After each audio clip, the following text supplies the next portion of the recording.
For installation look at system requirements, क्या क्या चाहिए। RAM at least, memory 1 GB, physical memory 1 GB चाहिए। Swap वो कहता है जी कम से कम 1.5 GB की होनी चाहिए, हमारे पास 4 GB की स्वैप है, ठीक है। 4 GB फिजिकल रैम है। कहता है टेम्प के अंदर 400 मेगाबाइट फ्री होने चाहिए, जबकि आपको पता है कि हम लोगों ने टेम्प सेपरेट नहीं बनाया, हमने रूट माउंट पॉइंट ही बनाया है। और अगर रूट के पास 300 GB जगह है तो हमारे टेम्प के पास भी 300 GB है। सो ये हमारे प्री रेक्विजिट सारे के सारे कंप्लीट होते हैं। देन ये देख लें, जगह एडअप करते जाएं कि जी 1 GB फिजिकल मेमोरी, 1.5 ये एटलीस्ट रिक्वायरमेंट हैं, ये लीस्ट लिमिट के अकॉर्डिंगली हैं, मोस्ट लिमिट के अकॉर्डिंगली नहीं है, ये लोअर लिमिट है, not upper limit. Upper limit दें ज़्यादा बेनिफिशियल है। नंबर 2 कहते हैं ऑरेकल सॉफ्टवेयर इटसेल्फ, जिसे हम ऑरेकल होम कहते हैं, ऑरेकल होम 1.5 GB से लेके 3.5 GB, टोटली डिपेंडेंट है कि आप क्या कंपोनेंट्स चूज करते हैं। इतनी जगह तो ऑरेकल होम ने ले जानी है, ऑरेकल सॉफ्टवेयर ने, जहां पे इसकी बाइनरीज होंगी, डेटाबेस नहीं, सिर्फ बाइनरीज, ठीक है। फ्लैश रिकवरी एरिया, जहां पे आप अपने डेटाबेस का बैकअप लिया करेंगे, वो 2.4 GB का है, जबकि 1.2 GB की स्टार्टर डेटाबेस है, यानी 3.5 GB सॉफ्टवेयर ने ले लिए, 1.2 GB प्री कॉन्फ़िगर्ड डेटाबेस ने ले ली, 2.4 GB आपके ले लिया जनाब फ्लैश रिकवरी एरिया ने। तो कितना हो गया जी 9, 10, 11, 4, 5, 6, 7, 7.1 GB तो खाली ऑरेकल ने ही टेकअप कर जाना है। लास्ट टाइम मैंने आपसे कहा था कि 7 GB के करीब AS ले आता है, उसमें से 2 GB स्वैप और एडअप कर लें, 350 मेगाबाइट की बूट एडअप कर लें, 9 GB, 9 मीन्स के 9.3 GB तो AS ले जाएगा आपका एडवांस सर्वर। उसमें 7 GB और एडअप कर दें, 7.1 GB, ठीक है। सो देख लें कि 16.4 GB, एटलीस्ट 17 GB अगर आपके पास जगह है तो अटेम्प्ट करें इंस्टॉलेशन की, अदरवाइज आप सक्सेसफुल नहीं होंगे। सो 17 GB की ड्राइव आपको चाहिए ताकि आप रूट बूट स्वैप और ऑरेकल की जितनी बाकी रिक्वायरमेंट्स हैं इसे फुलफिल कर सकें। अभी वर्कशॉप 1 तक, जब वर्कशॉप 2 में जाएंगे तो रिक्वायरमेंट मल्टीप्लाई बाय 2 हो जाएंगी। रीजन क्योंकि उधर हमें एक डेटाबेस सर्वर नहीं, वहां पे हमें 2-2, 3-3 डेटाबेस सर्वर्स चाहिए, ठीक है। तो फिर मल्टीप्लाई बाय 3 और रैम भी डबल होनी चाहिए, 2 GB रैम कम से कम आपको चाहिए होगी वहां पे। वर्कशॉप 1 तक ये बिल्कुल ठीक है, ये रिक्वायरमेंट एज इट इज चलेंगे ये रैक्स, ठीक है। बाकी अगर ऑपरेटिंग सिस्टम आप लिनक्स यूज नहीं करते, कोई और यूज करते हैं या लिनक्स का कोई सा भी वर्जन यूज करते हैं, तो ऑपरेटिंग सिस्टम डॉक्यूमेंट्स आप देख सकते हैं, उनमें बाकी रिक्वायरमेंट्स वगैरह लिखी होती हैं। चंद एक गारंटीज देनी पड़ती हैं, जैसे आपको पता है कि टेम्प में एनफ स्पेस होनी चाहिए, वही 32 बिट वर्सेस 64 बिट इश्यूज हैं। जैसे आप AS4 करते हैं तो AS4 के भी 2 प्रोडक्शंस हैं, एक है 32 बिट जो हम लोग यूज कर रहे हैं। मैंने आपसे कल भी कहा था कि 32 बिट पे आप 2 GB से ज्यादा मेमोरी, किसी भी प्रोसेसर में इतनी कैपेबिलिटी नहीं होती कि किसी भी प्रोसेस को, ऑपरेटिंग सिस्टम प्रोसेस को 2 GB से ज्यादा डायरेक्ट मेमोरी एड्रेस कर ले। तो वो इश्यूज आपको पहले से पता होना चाहिए, ये ना हो कि आप SGA 2 GB से ज्यादा लेके जा रहे हैं और वो मेमोरी क्रैश का एरर दे देता आपको, तो देगा भाई डेफिनेटली, क्योंकि 32 बिट है। सो जो पैचेस चाहिए ऑपरेटिंग सिस्टम लेवल पे, जो RPMs चाहिए, जो आपको सेटिंग्स चाहिए, जो एक्स सर्वर्स की सेटिंग्स चाहिए, ऑरेकल होम्स की सेटिंग्स चाहिए, ये सब के सब प्री रेक्विजिट्स हैं जो कि आपके बुक में डिस्कस नहीं है। और आज हमने ऑपरेटिंग सिस्टम को इस कैपेबल बनाना है कि ये सारे काम कर सके। एल्स ये ऐसी चीज है, ट्रिकी चीज है कि अगर जस्ट लाइक देखिए अभी मैं रूट से लॉग इन हुआ हूं, अगर आप वहां पे जाके जस्ट लाइक जैसे विंडोज पे setup.exe होती है, यहां पे रन इंस्टॉलर फाइल होती है, आप रन इंस्टॉलर को रन करेंगे तो वो यहीं पे एक्सेप्शन एरर दे देगी, पास नहीं करेगी, फेल कर देगी, वो कहेगी कि भाई रिक्वायरमेंट्स ही फुलफिल नहीं होती।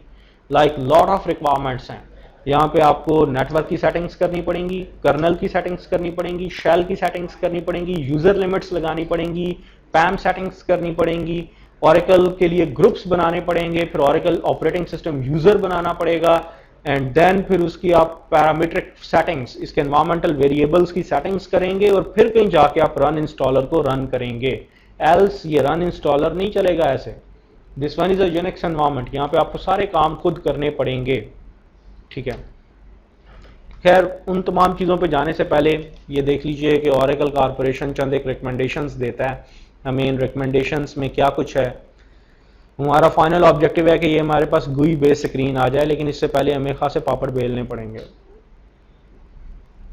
Look at OFA, optimal flexible architecture. Optimal flexible architecture ये कहता है कि जब Oracle इतनी ह्यूज डिप्लॉयमेंट, अब जैसे देखें 7.1 GB जगह ले जानी है इसने, कल को लॉट ऑफ बैकअप्स आने हैं, फिर अगर डेटाबेस ग्रो करता है या एक ही सर्वर के ऊपर मल्टीपल DBs हैं, हो सकता है आप चाहे इस एक सर्वर के ऊपर 20 डेटाबेस सर्वर्स कर लें डिफरेंट नेम्स पे, ठीक है, एक डेटाबेस का नाम ORCL, PDCL, DRCL and so many other.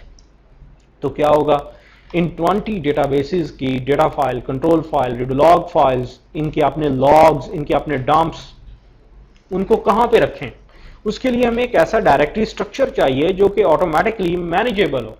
आप फोल्डर पे क्लिक करें, फोल्डर का नाम ही ऐसा हो कि आपको पता चल जाए कि भाई इसमें क्या कंटेंट्स पड़े होंगे, क्या डेटा फाइल्स पड़ी होंगी, क्या डंप फाइल्स पड़ी होंगी, क्या उसकी अपनी परफॉर्मेंस एंड ट्यूनिंग की फाइल्स पड़ी होंगी, क्या चीज होगी। And this one is called OFA।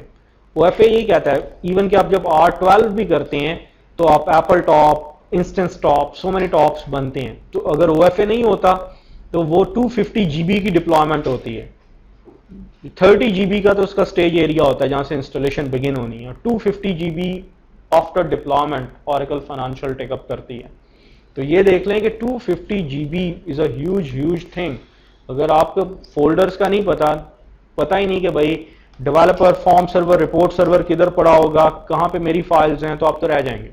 Oracle corporation जो कल मैंने आपको बताया था वही चीजें रिकमेंड करता है कि अगर रूट के ऊपर डिप्लॉयमेंट नहीं करें, मैंने कल भी आपसे कहा था कि रूट को आपने यूज नहीं करना। Oracle से इसके सेपरेट माउंट पॉइंट बनाए Oracle के लिए, जैसे Oracle कहता है U01 ऐप, Oracle के नाम का एक फोल्डर डायरेक्टरी स्ट्रक्चर हो, उसमें आप अपनी डिप्लॉयमेंट करें। प्रोडक्शन होगी तो data file separate mount points पे होंगी, कंट्रोल फाइल सेपरेट पे होंगी, रीडू लॉग फाइल सेपरेट पे होंगी, टेबल स्पेसेस अगर बड़ी हैं तो उनकी अपनी डायरेक्टरी स्ट्रक्चर आप स्कैटर करके डिफरेंट माउंट पॉइंट्स पे बनाएंगे। सो ये वो Oracle कॉर्पोरेशन की चंद एक रिकमेंडेशंस हैं, अगर आप इन्हें यूज करें तो बहुत बेहतर है। डायरेक्टरीज में अगर सिंगल यूजर एनवायरनमेंट है, जैसे कि हम लोग यहाँ पे एक सिंगल मशीन है, इस पे मैं एक ऑपरेटिंग सिस्टम का यूजर बनाऊंगा Oracle, पैस उसका Oracle ही होगा, सिंगल यूजर, तो आप U01 ऐप Oracle के नाम का फोल्डर बनाएंगे। और अगर multi user operating system level पे ज्यादा यूजर्स हो, एक से ज्यादा DBAs हैं आपके पास, आपने हर DBA के लिए ऑपरेटिंग सिस्टम यूजर बनाया हुआ है यूनिक्स में, तो फिर आप Apple manager, application manager, Apple MGR के नाम की डायरेक्टरी स्ट्रक्चर बनाएंगे। दोनों के ऑपरेशनल कैपेबिलिटी में खासा फर्क है। देन Oracle हजरत इंस्टॉल अगर हो भी जाए तो ये नहीं चलेगा, इंस्टॉलेशन का स्टेप्स अगर पुट अप कर भी दें, आप सब कुछ कर दें, जैसे विंडोज में ऑटो एग्जैक्ट डॉट बैच या पाथ वेरिएबल होता है, जब तक पाथ वेरिएबल मॉडिफाई ना कर लें आप, या जो भी चीज आपने इंस्टॉल की हुई है जब तक वो पाथ के साथ अपेंड नहीं हो जाती, तो आप कभी भी उस यूटिलिटी को इन्वोक करने की अटेम्प्ट करें, यूटिलिटी इन्वोक नहीं होती। यहां पे भी सेम केस यही है कि Oracle आप इंस्टॉल कर लेंगे, इंस्टॉलेशन के बाद अगर आप SQL प्लस खाली लिखते हैं तो कोई SQL प्लस प्रॉम्प्ट ओपन नहीं होगा। कोई भी टूल लाइक लिसनर के लिए LSNR-CTL लिखें, SQL प्लस लिखें, आप किसी भी टूल को इन्वोक करने की अटेम्प्ट करें, वो टूल इन्वोक नहीं होगा। कब तक? जब तक कि आप उसकी एनवायरमेंटल वेरिएबल सेट नहीं कर देते।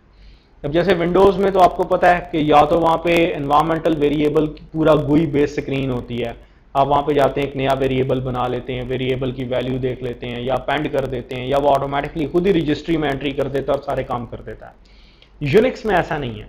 यूनिक्स में डिफरेंट फाइल्स होती हैं, आप चाहे प्रोफाइल डॉट डी एक फाइल होती है, चाहे इसमें आप एडअप कर दें, आपकी मर्जी है। अगर आप इसमें एडअप नहीं करना चाहते तो ना करें। इसमें we have a file called dot bash underscore profile, ये फाइल आपको खुद मैनेज मेंटेन करनी पड़ेगी। जितने भी इन्वायरमेंटल वेरिएबल्स हैं वो आपको इस फाइल में डिफाइन करने पड़ेंगे और उनकी वैल्यूज भी इस फाइल में डिफाइन करनी पड़ेंगी।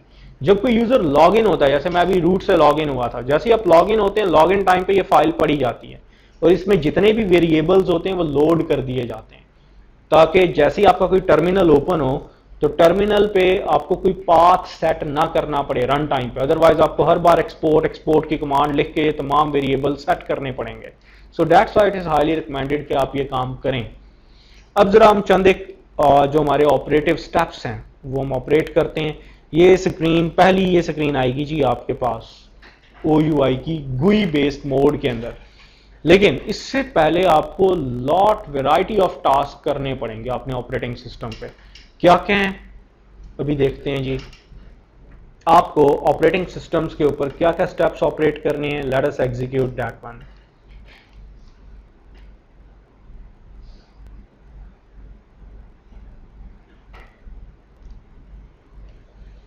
जी सबसे पहले आपको नेटवर्क सेटिंग्स करनी है। Number 2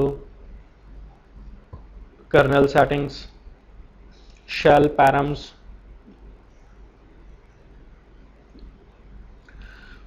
oracle groups, Oracle user. आपको एक ऑपरेटिंग सिस्टम पे फिजिकली बनाना है।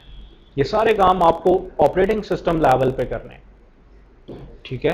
Network settings, kernel settings, shell parameters, Oracle groups, Oracle users, फिर आपको डायरेक्टरी स्ट्रक्चर प्रिपेयर करना है, ठीक है।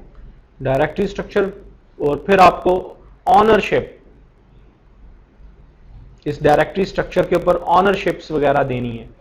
एंड आफ्टर दैट सबसे लास्ट पे आपको एनवायरमेंटल वेरिएबल्स कॉन्फ़िगर करने हैं। And after that you are capable enough कि आप सीडी डालें इसकी, रन इंस्टॉलर लिखें और आपकी बुक के ऊपर ये जो आपको पहली स्क्रीन नजर आ रही थी GUI बेस्ड, ये आपको मिलेगी। एल्स कभी ये GUI बेस्ड स्क्रीन, ये पहली स्क्रीन आपको नहीं मिलेगी, नेवर। तो उसका एरर देगा। ये फर्स्ट स्क्रीन है और इसके लिए शायद आपको अभी, क्योंकि पहली बार अगर आप यूनिक्स पढ़ रहे हैं तो आपको खासा हार्ड लगेगा, बिकॉज यूनिक्स में each and everything is file.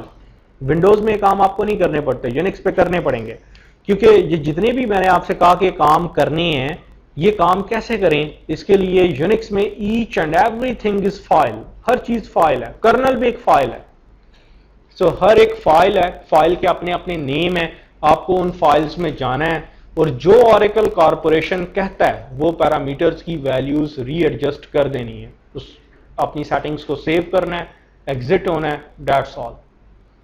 अब अगर नेटवर्क की सेटिंग्स करनी है तो क्या सेटिंग्स करें, किस फाइल में जाएं, फाइल का नाम क्या होगा, फाइल का पाथ क्या होगा, पैरामीटर का नाम क्या होगा, पैरामीटर की वैल्यू क्या होगी, ये सब कुछ इंस्टॉलेशन डॉक्स में बताया हुआ है। आप चाहे रेड हैट की सर्टिफिकेशन भी कर लें तो यू नेवर नो कि इनमें क्या वैल्यूज आनी है। ऑरेकल कॉरपोरेशन हर वर्जन के साथ उसकी डॉक्यूमेंटेशन देता है और डॉक्यूमेंटेशन में दिया होता है कि भाई ये पैरामीटर है, इसकी ये वैल्यू है, इस जगह पे जाएं, इसे यूं कर दें, दैट्स ऑल।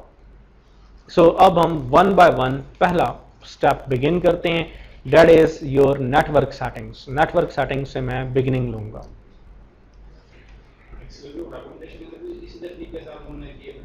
नहीं, डॉक्यूमेंटेशन डिटेल्ड होती है तो